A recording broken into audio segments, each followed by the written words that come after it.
Hi, I'm Christopher Conover, host of The Buzz and a reporter here at Arizona Public Media.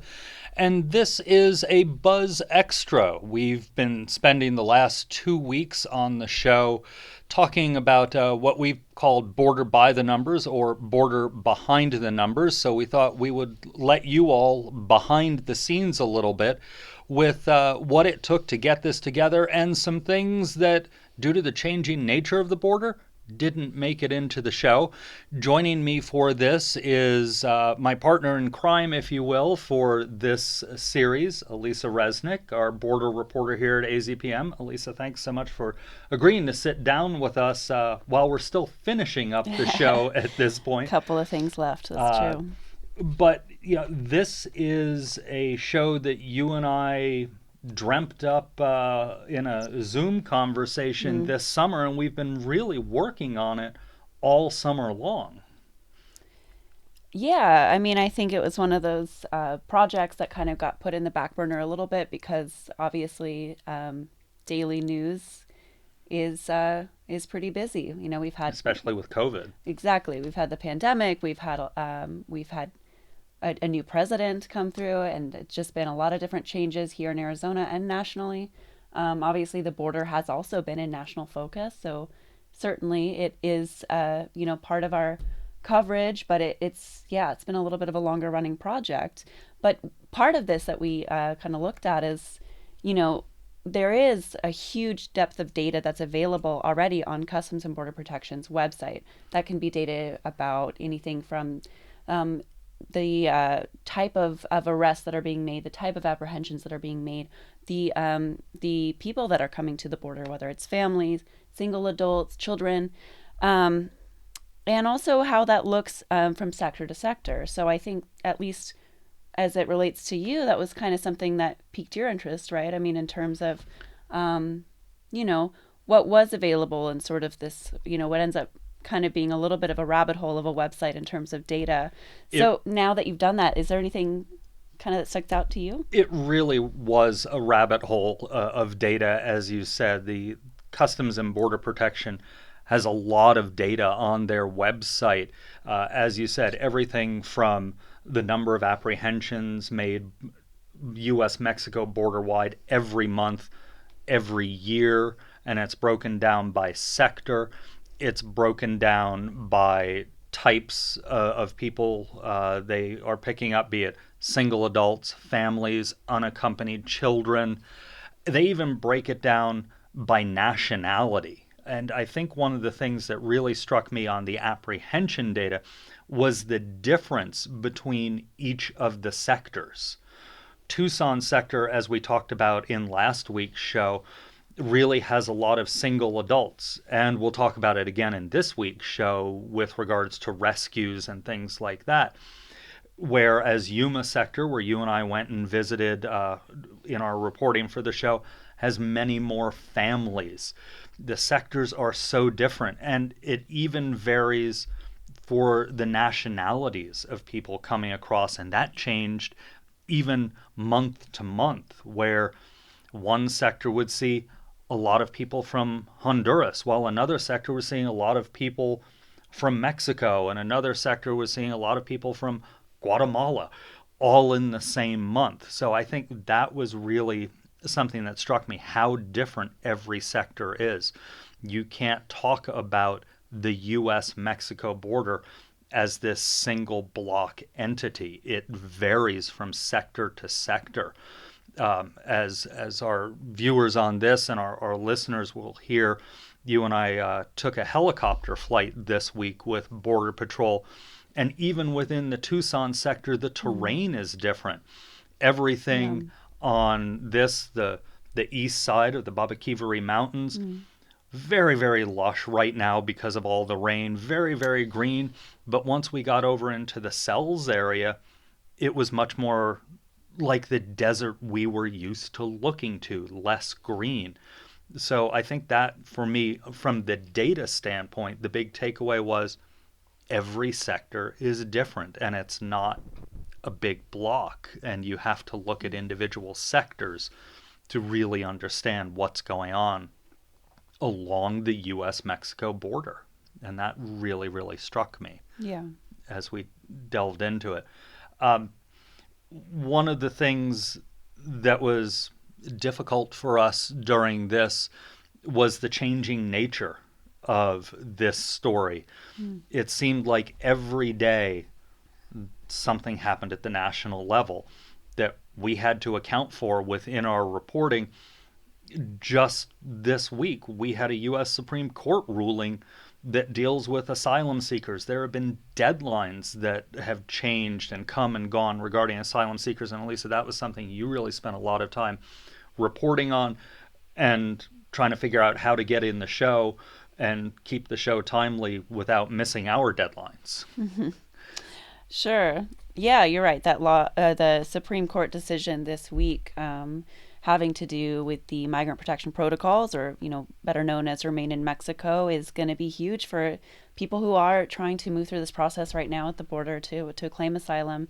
Essentially, it means again that that controversial Trump era program that already forced tens of thousands of people to stay in Mexico awaiting their asylum hearings is back. The administration has to start doing that again at the border, according to the ruling. So, I think one thing that really struck me, is just that it just adds to what is already this incredibly long wait that asylum seekers are facing right now. This, in addition to the migrant protection protocols, my reporting for the last year easily has been almost every single week, at least, about Title 42, which is, again, the pandemic era protocol that, due to, it's a public health protocol that enables Border Patrol agents to quickly turn back migrants from Mexico and Central America back across the border to Mexico with very little processing. So rather than being taken into detention or being processed in some other way, or often, being processed for asylum, most, especially single adults, are turned back across the border in a couple of hours. And so already people have, the way that people are waiting at the border has changed. A lot of, rights advocates will say that this policy makes it really hard for people to claim asylum, especially people who are single adults. There were some mechanisms in place for people who were deemed, especially in need of these of coming to the United States and being processed in this way to get that pathway. So that was through an exemption program. But again, that's actually it ended on July 31st. So anybody who registered afterwards is is kind of not able to be a part of that program. And MPP, or I guess the reemergence of MPP, is really just going to add a second layer of uncertainty for folks who are doing this process now.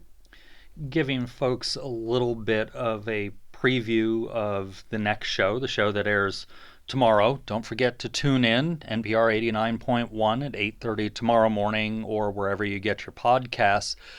One of the things we talk about is assaults on agents by migrants, but also use of force. And certainly in the news around the country, use of force within the law enforcement community has been such a focus since George Floyd and so many other cases that people are familiar with. And one of the things that we talked with Border Patrol about was body cameras. They're coming to Border Patrol now. Yeah, that's correct. We don't know exactly when Border Patrol agents here in Arizona will get these body cameras, but that is coming to the agency. They're going to start rolling them out in different sectors. And again, we don't know exactly when that's going to happen in Arizona, but it's certainly pointing towards, what the future of these incidents might look like. I mean, we've already had a lot of these discussions in other, law enforcement arenas around body cameras and around accountability, police accountability, and the use of force.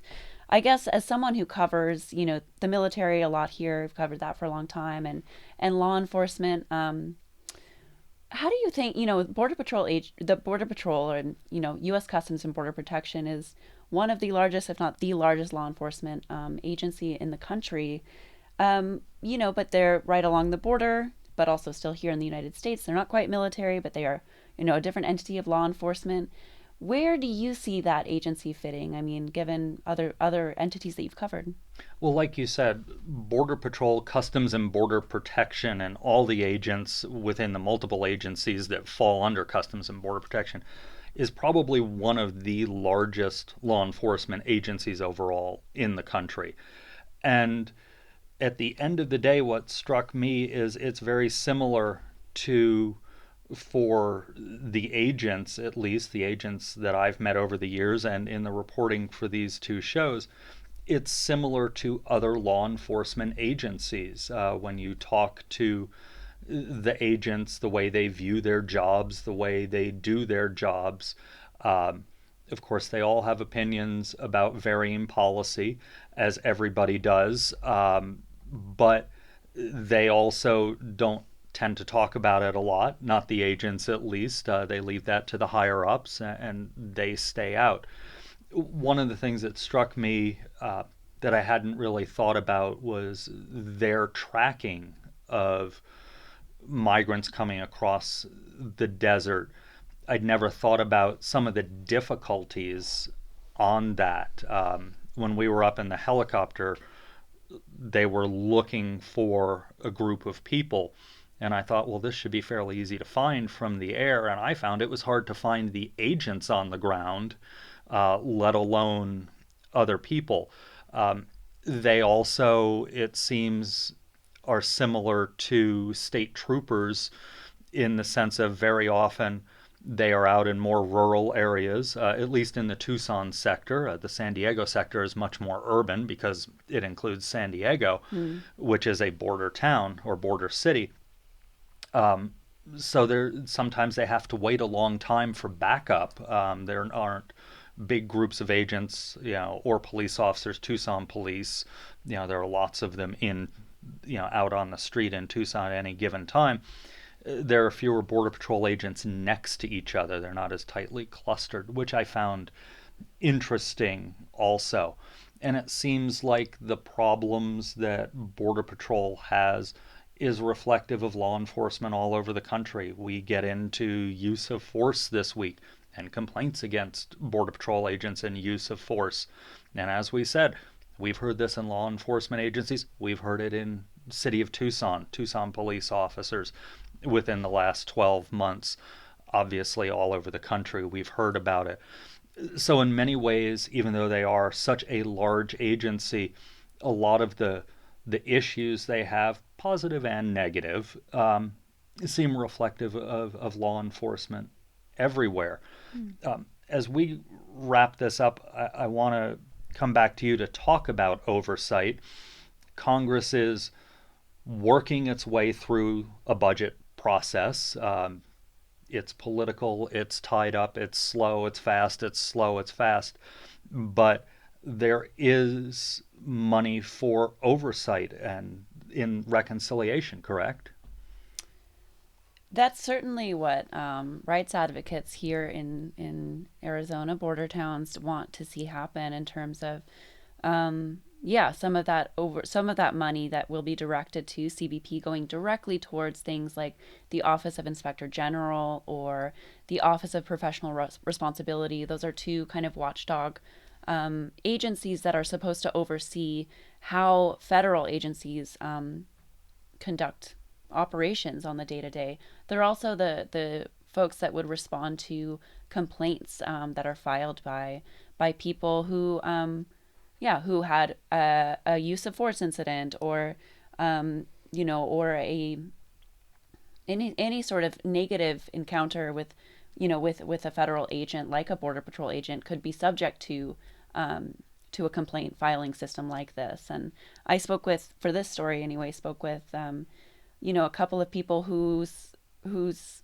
role it is to kind of help migrants, in border towns here in Arizona, file those complaints and kind of move through that process. And it's a long one, it's a bureaucratic one, and but I think that when I speaking with them, one thing that stuck out is that they feel like they have seen some positive changes. They are getting responses back from saying, hey, we're gonna investigate this number, this many out of the total number that you've sent. And these complaints can range from anything from excessive use of force to problems with due process, or migrants not getting their property back when they're expelled, or expelled through Title 42, or deported. And so, I think that they see this as a positive sign that, like, they are at least getting answers back, but there's still a long road ahead. And one thing they really would like to see from congressional leaders here in Arizona, congressional representatives here in Arizona, is that backing, to make sure that the money for CBP, at least some of it, goes to some of these oversight efforts, because the process of filing a complaint, it's not easy. And I spoke with one migrant who, she did do it, and she did it.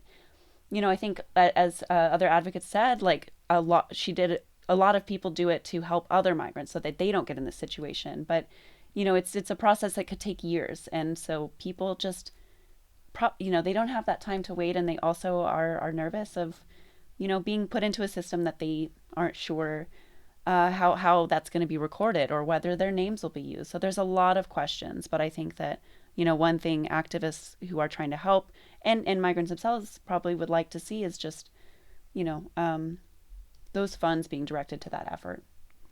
All right, well, we should probably leave this discussion there. We both still have work to do to put a bow on the end of the show for this week that airs tomorrow. So I just want to remind everybody again, please tune in tomorrow morning at 8:30 on NPR 89.1 for part 2 on the buzz of our border reporting. And you can always find us wherever you get your podcasts, or, of course, our website, news.azpm.org, to find all of our archives. Thanks for tuning in to this, and we'll be on the radio tomorrow morning. Thanks.